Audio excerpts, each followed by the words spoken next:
उन्हीं मस्जिदों से जिसमें हथियार रखे हुए थे, उन्हीं मस्जिदों से वो मौलवी जिसको अजान देने के लिए रखा गया था कि तुम्हारा काम है अजान देना, नमाज पढ़ाना और ईमान की बात करना, आपस में भाईचारे की बात करना, कुरान के बारे में बात करना, हदीस में क्या लिखा है उसको पढ़ाना, रोजे नमाज की तायीद करना, वो मौलवी रात रात में 50-50 अजानें दे करके आपने पूरे जम्मू कश्मीर में की वैली से 2 रात के अंदर 3.5 लाख कश्मीरी हिंदू पंडितों को आपने रेप किया, मर्डर किया और उनको भागने पे मजबूर कर दिया। मैंने इस हिंदुस्तान में केरल से कन्याकुमारी, कश्मीर से लेके आसाम, मैंने एक मुसलमान के मुंह से यह नहीं सुना कि यह इनके साथ गलत हुआ है और जिन्होंने किया है उनको जाके हम मारेंगे।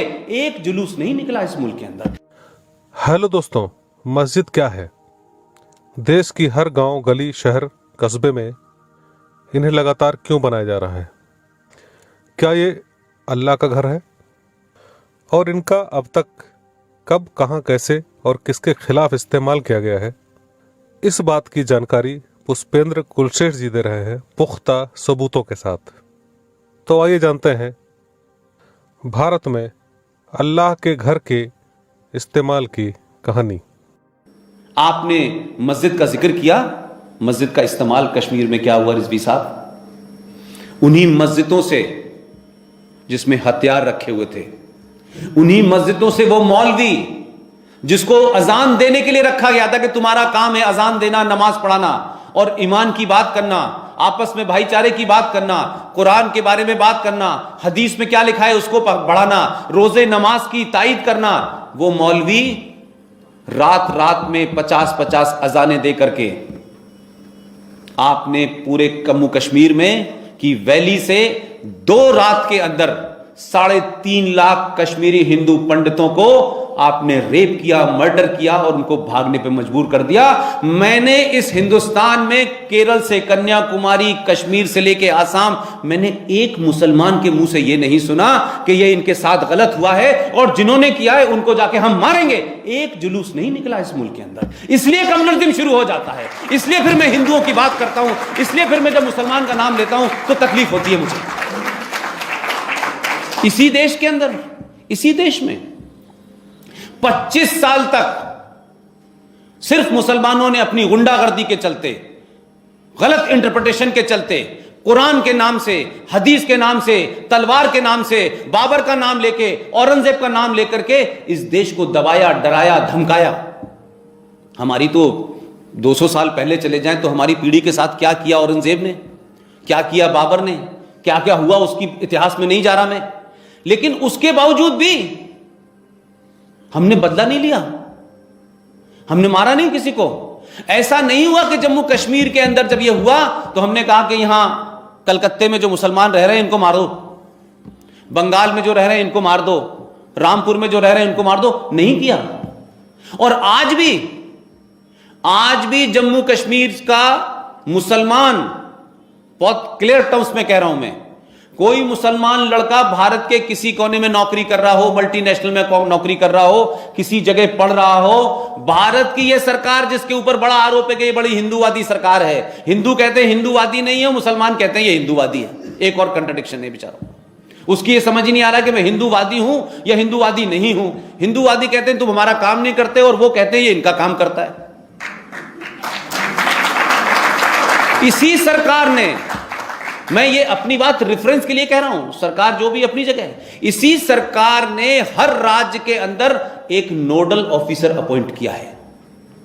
उस नोडल ऑफिसर का काम यह है कि अगर उस राज्य में किसी कोने में, किसी जगह, किसी मुसलमान कश्मीरी के साथ कोई नाइंसाफी हो जाती है, कोई उसके साथ जाती हो जाती है, तो 24 घंटे में उसको उस पर एक्शन लेना होगा। ये उस कश्मीरी के साथ कह रहे हैं जिसके माँ बाप ने, भाइयों ने, बहनों ने मिलके 3.5 लाख कश्मीरी हिंदू पंडितों को मारा, रेप किया। उसके बावजूद भी हमारा कैरेक्टर यह है, हमारा चरित्र यह है।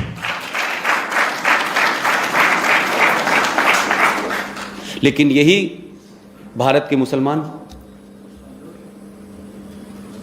इजराइल के साथ भारत के संबंध कैसे होने चाहिए, अभी तक तो आप ये चाहते थे कि भारत में क्या क्या भारत सरकारों को करना चाहिए, कि मुलायम सिंह को मुसलमान आतंकवादियों को छोड़ देना चाहिए इसलिए हम वोट देंगे, मायावती इसलिए को वोट देंगे कि वो कहती है कि जो ऊपर के ब्राह्मण तब हैं ठाकुर ब्राह्मण, इनमें जूते 4 मारने चाहिए इसलिए हम वोट देंगे। उसके बावजूद भी भाई हमने तो कोई ऐसी बात नहीं कही आपसे, ना हमने ये कहा कि आप इस सरकार को रखो या उस सरकार को रखो। लेकिन आप सोचिए, जिस कुरान का जिक्र रिजवी साहब ने किया उसी कुरान मजीद में यह भी लिखा हुआ है, आप मुझे करेक्ट कर दीजिएगा। ये बात अलग है कि आपने मुझे हाफिज का दर्जा दे रखा है, कि कुरान मजीद में लिखा है कि जो मुसलमान जिसका मुसल्लत ईमान हो, कंप्लीट ईमान, वही मुसलमान है। मुसलमान कोई ऐसा नहीं है कि छोटे भाई का पजामा बड़े भाई का कुर्ता पहनने के बाद मुसलमान हो जाता है, वो उसका कोई लेना देना नहीं। टोपी लगाने से मुसलमान कोई हो रहा होता तो फिर बहुत लोग मुसलमान हो जाते हैं। उसी कुरान में लिखा है, अभी आपने कहा कि 1 लाख से ऊपर पैगंबर की बात कही गई, 1,24,000 पैगंबर आएंगे, आते रहेंगे, अलग अलग शक्लों में आएंगे, अलग अलग जगह आएंगे, अलग अलग नाम से आएंगे। अल्लाह मियां ने यह नहीं लिखा कि नरेंद्र मोदी नहीं आ सकता। ये मैं इसलिए नहीं कह रहा, ये मैं इसलिए कह रहा हूं कि इस देश की सेकुलर सरकारों ने मुसलमानों से यह नहीं कहा कि ए मुसलमानों, तुम गैर इस्लामिक काम कर रहे हो जो कुरान शरीफ में नहीं लिखा, और डिबेट चल रही है। और ताज्जुब की बात तो यह कि इस देश की हिंदू मेजॉरिटी, हिंदू सरकार, हिंदू व्यवस्था उन मुसलमानों से कह रही है कि बेवकूफों, जाहिलों, तुम ये जो तलाक बिद्दत 1 मिनट में ये जो मैच 2020 की तरह तलाक दे रहे हो, ये गैर इस्लामिक है। ये मौलवी को बताना चाहिए था, बेचारा नरेंद्र मोदी बता रहा है। वो कह रहे हैं तुम कैसे बता सकते हो, तुम तो हिंदू हो, तुम्हें किसने कहा बताने के लिए। वो कह रहा है कि ये गलत काम कर रहे हो, ये इस्लाम में नहीं लिखा भाई, ये कुरान में नहीं लिखा कि जिस तरीके से तुम तलाक दे रहे हो। इस पे मुसलमान उसके पीछे पड़ गया कि नहीं हम यही करेंगे, यही जायज है। और all India Muslim personal law board तो एक महान बॉडी है, अल्लाह मियां ने भेजा था उसको। वो सन 1973 में एक एनजीओ थी, और वो एनजीओ जो है वो अब खाप पंचायत हो गई है। वो सुप्रीम कोर्ट में जो उसने एफिडेविट दिया वो मजेदार है। ये मैं बारीकियां इसलिए बता रहा हूं कि हमारे देश में कभी कभी लगता है क्या 2 कानून चल रहे हैं, क्या इस देश की व्यवस्था इस देश के समाज को बांटने पे तुली हुई है क्या? इस देश के राजनीतिक दल सत्ता पे आए, सत्ता पे जाएं, हमको कोई फर्क नहीं पड़ता। 70 साल में नहीं कुछ बिगड़ा तो आगे भी नहीं बिगड़ेगा, और ये देश रहा है, रहेगा, इसका कोई फर्क नहीं पड़ता, क्योंकि ये समाज जिंदा रहेगा तो ये देश रहेगा। All India Muslim personal law board जो है एक मक्कार, झूठे, फरेबी, बेरोजगार मुसलमानों की दुकान है। मैं दुकान क्यों कहता हूं उसको? जितने सियासी बेरोजगार हैं, या तो टिकट कट गया, या वजारत चली गई, या वाई चांसलरशिप पूरी हो गई, तो बुढ़ापे में कुछ कुर्सी चाहिए बैठने के लिए। उसके 250 मेंबर हैं, 252। लेकिन उसी मुसलमान जिसकी गिनती 25 करोड़ से ज्यादा है, अगर किसी मुसलमान से पूछेंगे तो वो कहेगा आप गलत बोल रहे हैं, हमारी गिनती 25 नहीं है, हम 50 हो चुके हैं। वो इतने खुश खुश बताता है जैसे कोई इसने बड़ा महान कार्य कर दिया उसने, कि एक ही कार था जो हमने कर दिया, हमने तो इतनी प्रोग्रेस, इतना प्रोडक्शन किया है, उतना तो आप को नहीं कर सकते जितना हम करते हैं। सनातनी साथियों, इसमें कोई संदेह नहीं है कि एक मजहब विशेष के लोगों ने मस्जिद का इस्तेमाल बहुत ही सुनियोजित तरीके से किया है। तमाम गैर मुस्लिम राष्ट्रों, तमाम गैर मुस्लिम धर्मों के खिलाफ गतिविधियां, कार्रवाई, संचालन, मीटिंग, गोपनीयता इन्हीं जगहों से संचालित होने की पुष्टि होने के बाद चीन जैसे देश ने वहां पर मस्जिदों की गतिविधियां या तो समाप्त कर दी हैं या तो लगभग शून्य कर दी हैं।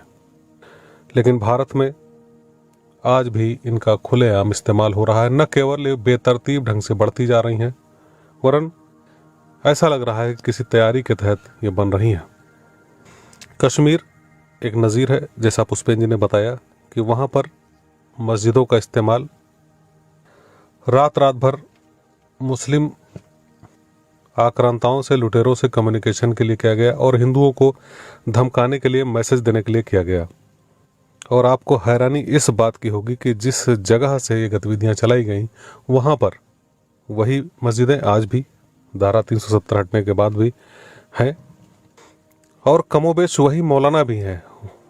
कुछ जगहों पर वही मौलाना आज भी अजान दे रहे हैं जिन्होंने हिंदू कश्मीरी पंडितों के नरसंहार का आदेश, घर छोड़ने का आदेश, बहु बेटियां छोड़कर भागने का आदेश उन्हीं मस्जिदों से दिया था।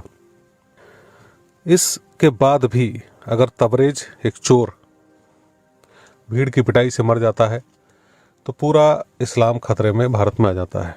अच्छे वाले मुसलमान, बुरे वाले मुसलमान, टेढ़े मेढ़े, ऊंचे नीचे सारे मुसलमान बाहर आ जाते हैं। लेकिन अगर निकिता तोमर को सिर्फ इस बात के लिए शरेआम चौराहे पर गोली मार दी जाती है कि वो अपना धर्म बदलने को तैयार नहीं थी, तो फिल्मी भाड़ जोकर जितने भी हैं सब खामोश हो जाते हैं। तख्तियाँ लेकर के नाचने वाली वे भी खामोश हो जाती हैं। अब ऐसे माहौल में आप किसी का मुंह देखना बंद करें। आप अपने आप को तोले, अपने विश्वास को तोले, अपनी जानकारियों को तोले और अपने हित में कदम उठाए। अखंड हिंद का काम है सच्चाई आप तक पहुंचाना, बाकी फैसला आपको करना है। आपने पुष्पेन जी को सुना, आप उनके विचारों से सहमति रखते हैं और सोचते हैं कि उनके विचार राष्ट्र हित में है, धर्म हित में है, तो आप हमारे चैनल को शेयर करिएगा, सब्सक्राइब करिएगा और लाइक करके जाइएगा साथियों। बाकी आपको जानकारी है ही कि जितने ज़्यादा लोग जागरूक होंगे उतने ज़्यादा आप ताकतवर होंगे, समाज ताकतवर होगा, देश ताकतवर होगा। फिर मिलेंगे इसी जगह पर, तब तक के लिए नमस्कार, जय हिंद, वंदे मातरम।